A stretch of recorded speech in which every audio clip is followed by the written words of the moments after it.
गुरुजन आणि माझे प्रिय मित्रमैत्रिणी, माझे नाव कृतिका गोकया सागरगिरी. मी आता 5वीत शिकते. मी फ्लॅंकफर्ट स्कूलची विद्यार्थिनी आहे. आज मी मला भावलेली ताराराणी या विषयावरती बोलणार. मी तुम्हाला एका महान स्त्रीबद्दल आज सांगते, ज्या मला माझ्या गुरूंमुळे समजल्या आणि समजल्यावरती मात्र माझ्या मनातच कायमच्या घर करून बसल्या. त्या म्हणजे महाराणी ताराराणी. आमच्या वर्गात इतिहासाचा तास घेताना आमच्या गुरूंनी आम्हाला त्यांच्याबद्दल सांगितलं. त्यांनी आम्हाला असं सांगितलं की महाराणी ताराराणी फक्त स्वराज्यासाठी राणी नव्हत्या, तर त्या होत्या धैर्याच्या मूर्ती.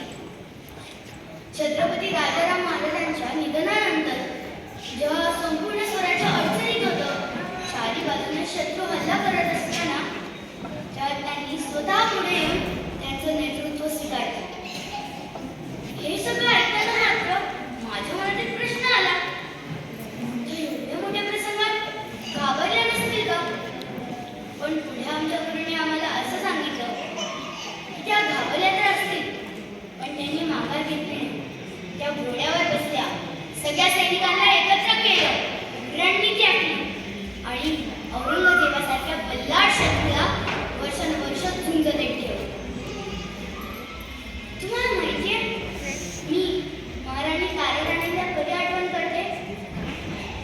जेव्हा मला अभ्यास कठीण वाटतो, असं वाटतं की हे आपल्याला करताच येणार नाही, तेव्हा मला माझ्या गुरूंनी सांगितलेली महाराणी ताराराणी आठवते.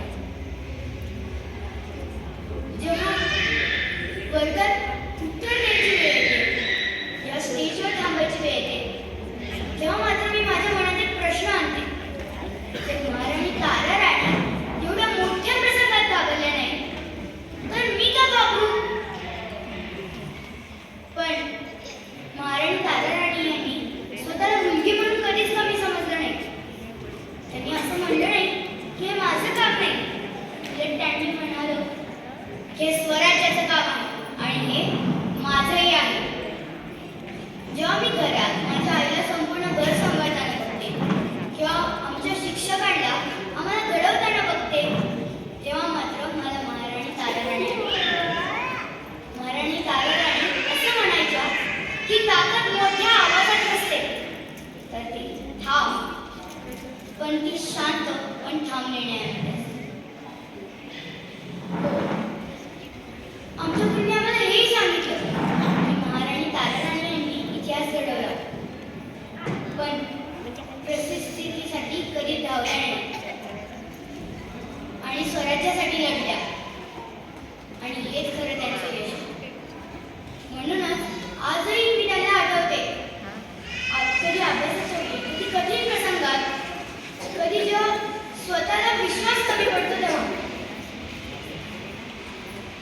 आणि त्यामुळेच आज मी अभिमानाने सांगू शकतो की महाराणी ताराराणी फक्त राणी नाही, तर त्या माझ्यासाठी आत्मविश्वासासाठी एक जिवंत धडा आहे. धन्यवाद.